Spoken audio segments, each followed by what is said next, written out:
Hey, Brocksport Management students. Welcome to another episode of the Brocksport Management Council Podcast. Today, I'm joined by my colleagues Cole and Kia, and we have a very special guest for you guys today. I'll now pass it off to Cole to introduce our guest for today's episode. So hey everyone. Today on the podcast, we are pleased to be joined by Gavin Antonio De Souza. Gavin is joining us with over 12 years of extremely valuable experience in the sport industry, specializing in game day, events, and marketing. With his many experiences in the world of sport, including working with Play On Canada, the Saskatoon Blades, Saskatchewan Rush Lacrosse Club, Regina Pats, the GTHL, and many more, Gavin brings lots of experiences and insight that all Brock Sport Management students can learn from and integrate further in their developing careers. Without further ado, I am very pleased to welcome Gavin to the podcast. Welcome on. Thanks, guys, for having me on. Excited to be No here. worries. No worries. Awesome. So, I guess we'll get into things right away and kind of get started. But I just want to kind of talk a little bit more so about your early career and kind of, maybe if you want to share, what kind of sparked your initial interest in sports and, what kind of helped you get to kind of where you were today and what kind of maybe interested you in just the general realm of sport. Yeah, so funny enough, I did not know that there was an industry for sport, like to work in for myself growing up. And so I actually I went to university for business and I hated it. It was not something for me. I was just there to get a credit basically at the end of the day. And so I dropped out, and my mom was actually the person that found the sport management program in Durham College in Oshawa. And so that's kind of how it all started. Once I found out that there was a program for sport, I couldn't believe it. Dove right into like just researching about the program. And then once I knew I wanted to join the program, I started looking for experiences.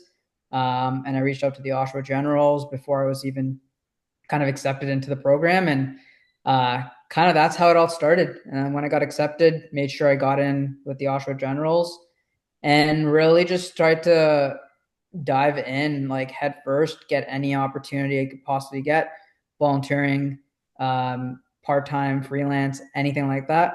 But the big thing for me was just being open to all the different experiences. Hockey's my first love, is what I always say. And I had to make sure that while I loved hockey, I had to try different sports. And so that's really how I got into it. And if it wasn't for my mom, I honestly would not be here today, because I'd probably still try to figure it out on my own if I didn't do any research. Absolutely. That's really, really cool. Crazy to think about because it was kind of similar with me, with my parents. They kind of brought up the sport management program here at Brock, and just working in sports is unreal. So it's really cool. It's really cool to hear that your parents did play a huge part in that. Yeah, and I was just gonna say, Gavin, it's great that you have that support because a lot of parents might um, want their kids to continue pursuing that business degree. So just having that support from your mom to when you decided to drop out and switch up your career path is, I think, really essential. So it's great that you have that support too. Yeah, I mean, my mom definitely was a big support for me. My dad's a little bit more old school. He wanted me to, have that kind of business role or like something that's going to be a solid 9 to 5, and that's what he was brought up with. And so, at the end of the day, it took a long time for him to kind of see what this career could be like, because for him, his full time job is the thing that's supposed to bring you money, and then he's got his passion on the side that is his business. And so he kind of wanted me to do the same thing. But I said at the end of the day, my 9 to 5 has to be something I enjoy doing while bringing in the money, and not the thing I want to do on the side would be the passion project. So it took him a while to get to understand what I wanted to do, but I had their full support at the same time. That's awesome. I'm sure that's relatable to a lot of other people too, where like not everyone believes that sport can be a job, right? So and I also know passion's a big driver for myself as well. It's a main reason I'm here. I'm sure it's the main reason we're all hoping to work in the sport industry, and I'm sure that's the reason you're working in the sport industry. So I want to touch back to you were talking about the Oshawa Generals and how that was kind of like your first thing to get into sport. You kind of got in there before you even got into Durham College. So I just wanted to ask, how did that experience help you in developing your skills you currently have in your sport expertise in the industry? Yeah, I credit Oshawa for a lot of different things. First was like just the people that I met. I went there as a volunteer, had no experience, didn't know really what to expect from like the volunteering, the business side of the organization. So I just went there with an open mind, and Ross Clark was our game day coordinator, who was, I believe, an intern at the time. He was also in the program. He was just finishing, and he really was the one that helped us make us like feel like we're at home at those games and made the environment fun. Um, and so meeting him and then meeting the full-time staff, everyone was really welcoming. And even though you're a volunteer, they made you feel like you're part of the team. And so that was I think the first thing that made it very easy to go to the rink every time you had to work. And then the fans over in Oshawa. I know Oshawa may not get the best rep, but you go into that arena and there's just the fans that are there, the season ticket holders, the ushers. Everyone is just very community oriented, and so I think that's what really helped me in my career was that community based organization. And everyone cheers for like the big teams like the Leafs and the Raptors and whatever sport you may follow. But for the Gens themselves, it's a very small community. That's all they have really sports wise at that time. So whenever like you had a full rink and everyone just had a good time and people were just nice. And so I think that's what made everything so easy. And the more I went there, the more I had fun, the more I wanted to get involved, the more I was just like, hey, how can I help this organization more? I have some free time outside of school, so why not? So I'd go earlier to the games, help out that way, and that kind of led me into other opportunities, becoming the game day coordinator and helping Florida Direct. It connected me, like knowing the full time staff really helped me because they got me a part time job over the summer within the community. They also helped get me into the World Juniors in 2014, 2015, because the Oshawa Generals full time staff were also volunteering and they were also helping. Um, they were helping within like the transportation department of the World Juniors. So um, I had volunteered or had applied to volunteer there. They helped me with that application. I got into one of the departments, but then not like anyone else, I was able to also help the generals on those days I didn't have like a volunteering shift at the World Juniors. So I got to spend time with I can't remember the title, but his name is Duncan Stout. I can't remember saying his last name properly, but Duncan. And I don't know, I don't think he's in the industry anymore. I think he retired, but I got to spend Christmas Day, I think, with him, the full day. And so that helped me build my relationship even more with him. And like I turned out a trip, I think it was to Florida or something that year, or Mexico, Florida. It was one of the two. To volunteer at the World Juniors, and that actually helped me then land a position with the Pan Am Games this summer right after, because I had messed up my application. Um, I think a couple months before that, but I met the person I was doing the hiring, and then they're like, "Where do you want to volunteer?" So I got to pick where I wanted to volunteer and what I wanted to do. So I thank Oshawa for a lot of different things. The people that I met, and just building that foundation of building relationships, getting to know people, and just appreciating the community. And people, especially nowadays, don't have that expendable income. And in a place like Oshawa, your money, you've got to make that experience worth it for people, and that's what they did there. And that's why I think people always came to those games, was they'd rather spend their money there than maybe go to a Leafs game, because it goes a long way. Absolutely. It's pretty cool that you also work for the World Juniors, and I think I don't mean to cut Cole off, but I know that brings the importance of networking. And you know, I know networking clearly has played a very big part in your career. But maybe, what are some tips when it comes to networking, especially because you were very successful with it? What are the best tips for students who were in your position at one point for networking and how to maybe network a little bit more efficiently? Yeah. So at least back then, in like the early mid 2010s, LinkedIn was pretty big, but not as how big it is right now. So I utilized LinkedIn as much as I could. I'd hit up people all the time, just like, hey, give me advice on like X, Y, and Z, because I see this is how your experience is, and this is how you got to where you're at right now. While I don't know what I want to do specifically, your career path looks cool. Or like, hey, do you have time to have a chat? I just love to like learn more about you. Those are the kind of things I just did. But I think the biggest ones for me from the networking side was volunteering. When I volunteered, the amount of people that you just meet, it really can make an impact in your career. To this day, I still volunteer in sport.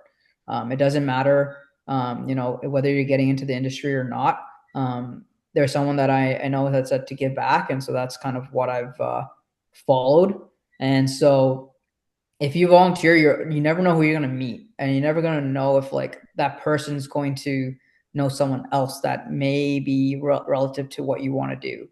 The people that were met at the World Juniors, the one of my managers there, he runs his own like limousine and chauffeur company, and that was 11 years ago, 12 years ago, whatever it was. I ran into him, I think 3 or 4 times since then, at least. And that was for like school. I got him to come to school to talk for one class. Another volunteer opportunity. When I was working for the Brampton Beast, he was based out of Brampton, and so we had conversations then. I was at my buddy's wedding. We were part of the wedding party. His company was the one that was in charge of the limos, and he also was the one who ended up driving that day too, because his driver got sick or something like that. So like those small things, you just never know who you're going to meet, how it's going to impact your life down the line. And so I think volunteering and the people that you know can really make a big impact on kind of not just like the next year or two or even the next couple months, but next 10 years. And those people will then play a bigger role if you stay in touch with them as well. Absolutely. Absolutely. Yeah, I think that's some really good advice, Gavin. Just the what you said about how, like, because I think there's the misconception that you volunteer to get your foot in the door, right? But I think it's good advice that even if when you're a decade into the industry, it's never too late to volunteer at an event or with a team or an organization that you're passionate about. So I think that's really valuable. So thank you for bringing that up. And I think this relates to your time with the Gens, but we also are aware you did spend time with the Blades and the Pats in the WHL. And so this was just a question of interest for me as someone who is currently working in the OHL. But how did working in the WHL differ from the OHL, and what's kind of the difference there that you may have noticed right away, like when you set foot to work for the Blades? I think it's a little different for me, and I don't know what the difference directly would be because I never got to work full time for the Gens to see like the full like back end and how it all Mm. worked. I feel like it was pretty similar. I think the differences would be dealing with the league itself because there are different individuals and the leagues kind of operate maybe similar, but there's different personalities, there's different partnerships, stuff like that. So I would not be able to answer that right on or the way that you may want me to because it's also a huge timeline difference because in 2016, I think I finished with the Gens and I started with the Pats in 21. So 5 years of like huge, staff turnover also and whatnot. So yeah, I don't think there's a big difference. I think it's more of just very similar to what you would watch if you're on TV and like those broadcasting rights and all that kind of stuff now. Cool. Awesome. Yeah, no, honestly, you did a good job with the question. Like that was honestly what we were looking for. So thanks. I think James, you got one. Yeah, I actually this is kind of like it's tightly knit to the last question, but it's more so about your time with the Rush Lacrosse. I wanted to know if there was any differences between sports from lacrosse to hockey, or if it was also like kind of like the same similar vibe and yeah. Yeah. So with the Rush, prior to that, I only had one experience in lacrosse, which was actually in Oshawa, funny enough. Um, the Durham Turf Dogs, which was part of the CLAX, I think it was called Canadian Lacrosse Association, I believe. They folded in 2016. So that was my only like reference point to lacrosse. So when I went to Saskatoon, for me, I was like not sure what I was getting myself into from lacrosse because I was going to be the director of like the game day and kind of running the show and way bigger crowds versus when I was in Oshawa, the Turf Dogs didn't have that many fans, and I was floor directing. So, and we're and in with the Rush, you work with Dome Productions, TSN. So it's very tight deadlines and timing and everything when you're working with TSN. So that kind of stressed me out a little bit going into the role, not knowing specifically what I was going to do.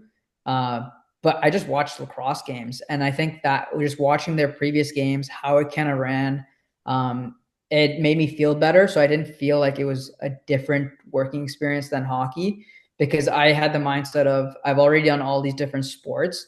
I can be adaptable, and all I got to do is just like educate myself, watch more of like specifically the Rush games, how their game days work, what happens, their promotions, and just kind of I did like small things like because this maybe 20 goals a game, you have to like really be on the ball. There's going to be a goal, there's going to be a player, you got to get the stats, and then you got to be ready for the next thing. So then I literally would sit there and calculate how much time I had from when the goal was scored to when the next face off was going to happen. So it was like those things, just educating myself. So then when I actually got into the game day, I wasn't like feeling like, oh, this is brand new. It was different for sure. I think lacrosse is very unique. It's insanely fast paced. It's probably the fastest sport to, or at least it feels like the fastest sport to ever direct from a game day perspective. Those like 2.5 hours or whatever it was flew by so fast because you have no time to think. 100%, especially like I know with lacrosse and I know with your experience with Rush, you're also like dealing and like managing and had responsibilities over a lot more people as well. So like especially when you are running game days and especially the difficulties and especially with your experience as much as you have in game day, what are some of like the typical challenges that come along with working a typical game day in any sport? Just be prepared. Like as much as you want to, dot your I's, cross your T's, and say you've got all your paperwork ready to go. You've got your scripting down. You've got your staff ready. Something's always going to happen. Like I don't think I've ever had a perfect game. Like there's been times where like we've had a game day meeting and we're ready to go, and then someone falls sick, and now you got to fill that role. Like, but the fans are walking in, so how are you gonna maneuver through that? There was one game in Saskatoon. We basically have this thing called in our scripting for game days is when we're trying to fill in and have some fun, we call them oh shits. And so it's like, oh shit, so this happened. I don't know if I'm allowed to say that on here. You're good. You're all good. You're all good. Don't You're worry. good. But yeah, so like it's like, oh shit, this happened. Like, what am I gonna do now to fill this time? Or like we have like different scenarios too. Like, okay, we have these fights. Now we want like specific music. Sometimes we had video content to like play it off and make it funny. But the one thing that we did not expect was our Jumbotron shut off or like stop working during the game, like was fully dead. And according to the league and what we were told during that game, they stopped the game or they paused it. We had to get the Jumbotron running because you needed the shot clock to work. And if you didn't have the Jumbotron running, then you'd have to forfeit the game.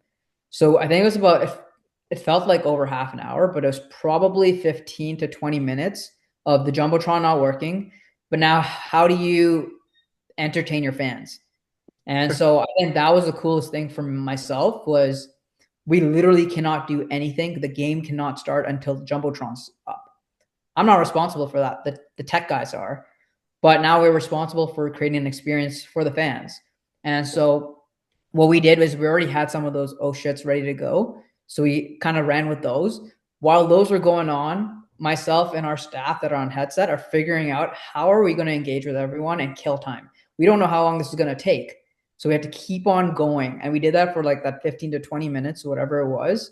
And people did not even realize that the game was, well, they probably did know, but there are also a couple drinks in and it's a lacrosse environment.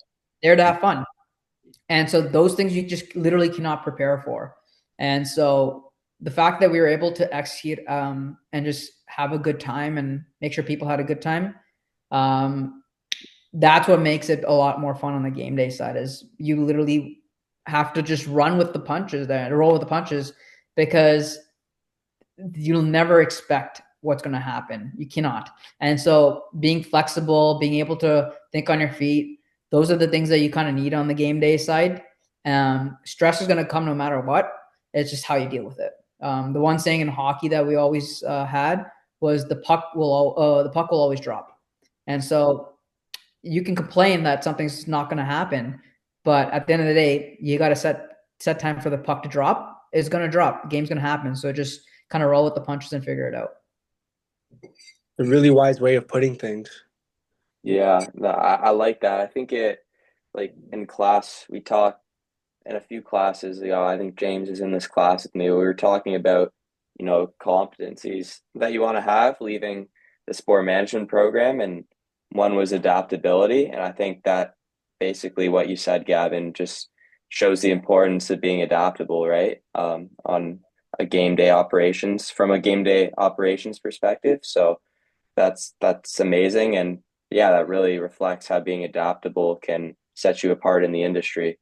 So continuing on, I think we got a couple more questions here for you. I was really interested in your time with the Brampton Beasts because obviously they're no longer, they were in the ECHL from what I'm aware of, and then they're no longer a club. But I actually, when I saw this on your resume, like this really interested me. So we were just wondering, and you had some great success there. So our first question is, how were you able to succeed so well, like with your time with the Brampton Beasts and win front office MVP and front office Rookie of the Year?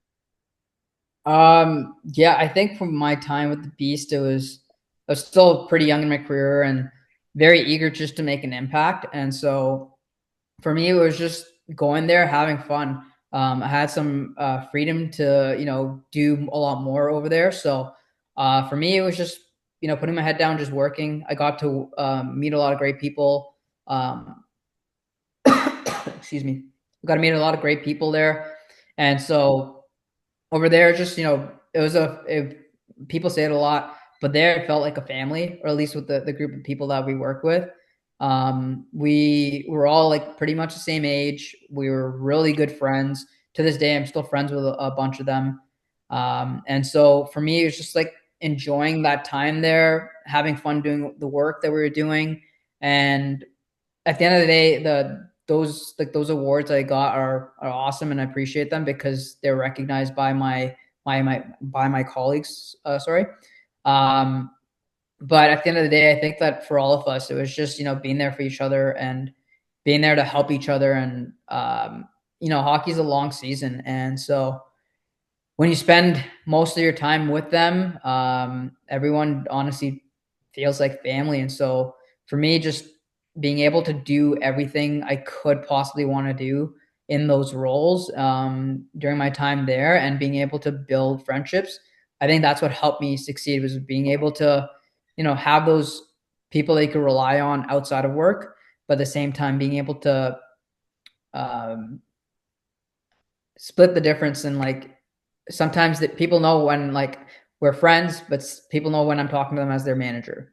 And so that was the great part about that organization, was just being there to help them. And when someone needed to, talk about life, you kind of say, yeah, let's talk about it, because we put in so much hours into work that your mental health at the end of the day also does matter.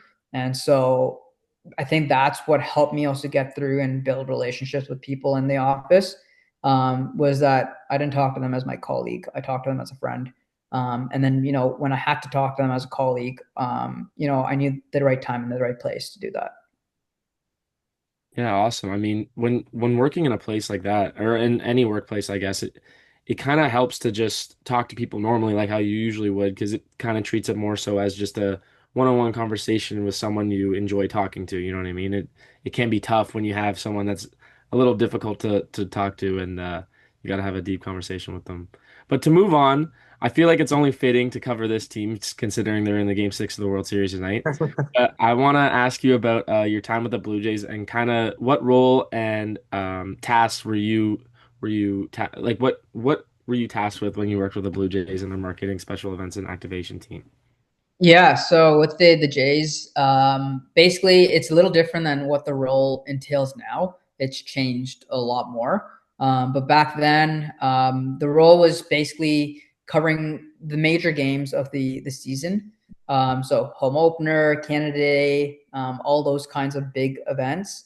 So you have promotional nights, you had giveaway nights, and that was pretty much it, if I'm not mistaken. And Junior Jays Saturday or Sunday, I can't remember what it is I think now. it's Sunday. I think it's Sunday. It's Yeah. switched though, I know. Yeah, it switched. So, but whatever it was back then, so those are like the three big buckets I think that we had to hit for our roles. So for the Junior Jays days, we basically had different activations all throughout the stadium, different floors, just playing with the kids and like letting them play those games. Majority of those games had prizes, so you just accordingly just give them their prize. For the giveaway days, we were the ones that were at the gates, and I believe I was a gate lead. So for those ones, like just managing your own gate and making sure that the people that come in are getting their giveaway, and then dealing with any problems, and if not, handing that off to the next person higher up. And then the promotional night, or the big nights like home opener, we were there to do the giveaways plus engage. Some people help with like the flag on Canada Day on the field, stuff like that. So that was kind of all what our role entailed back then. Absolutely. Um, should we ask one more, or should we get into rapid fire here, lads?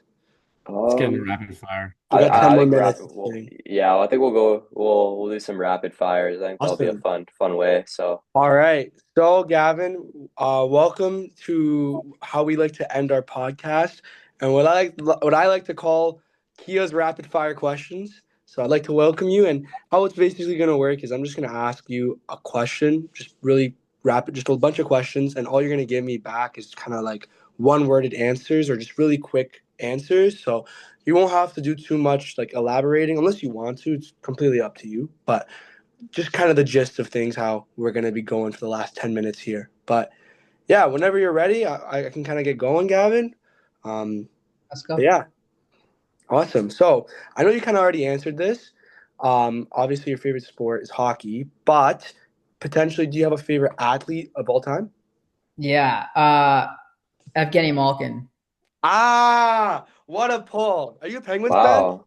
No, so when I'll talk about this maybe another time, but yeah, when I started watching hockey, it was because of Gino. So That's unreal. He's That's fantastic. Point per game right now, too. Hey, it's yeah, unreal. Oh yeah. Sorry. Moving on. Most memorable sporting event you've attended or worked.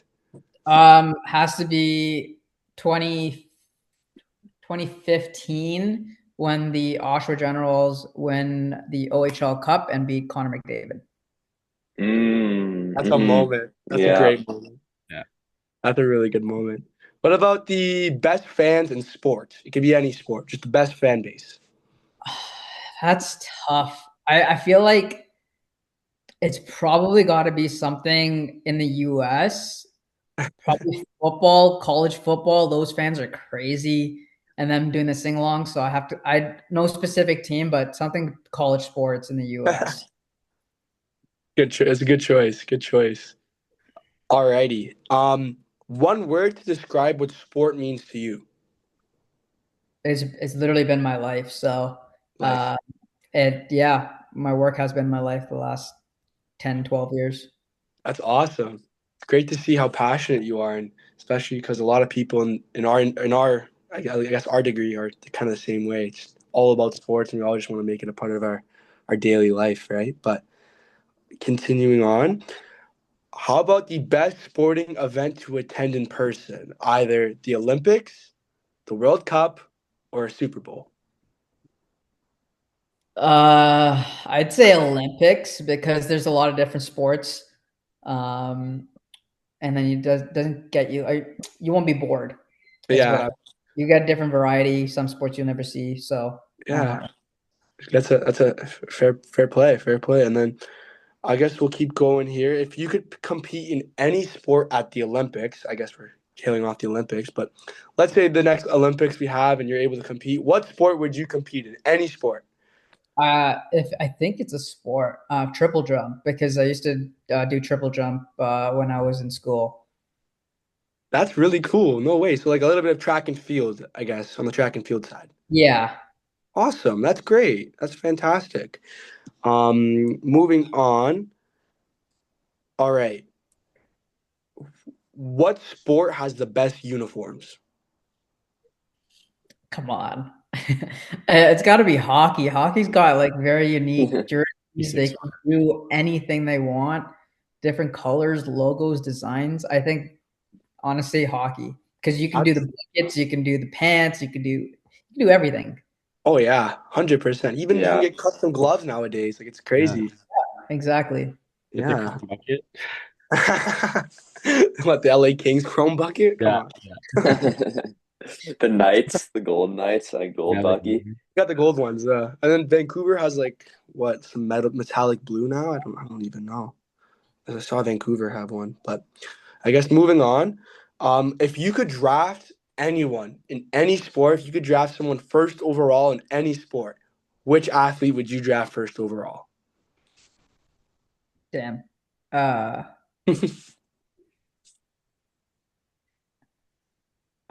that's a Tough one.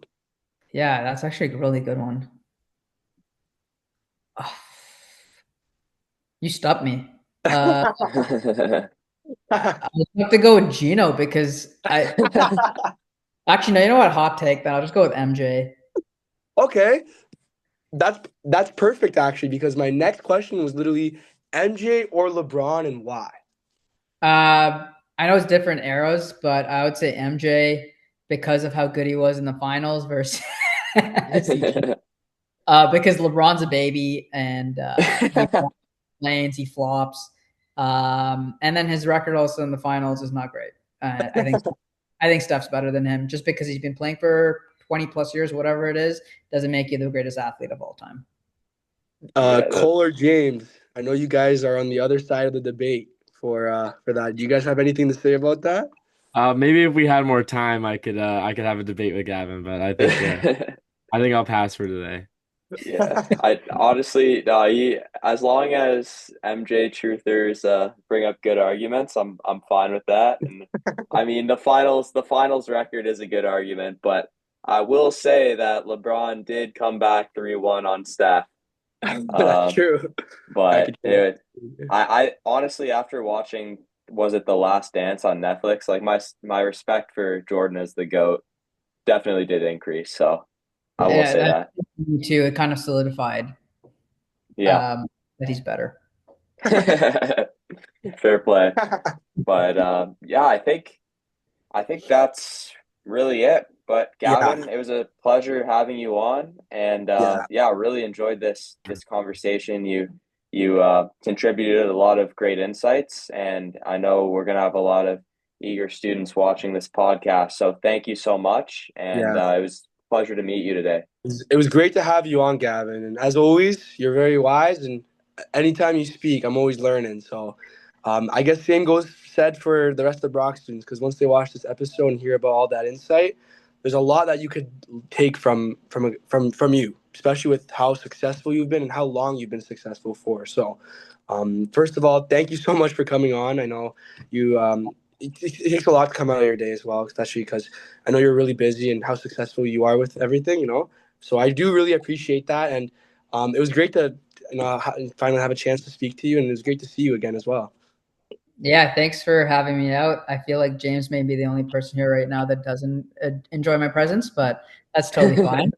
But no, seriously, I enjoyed being here, and I'm very happy that you actually reached out and stayed on me to respond to your messages.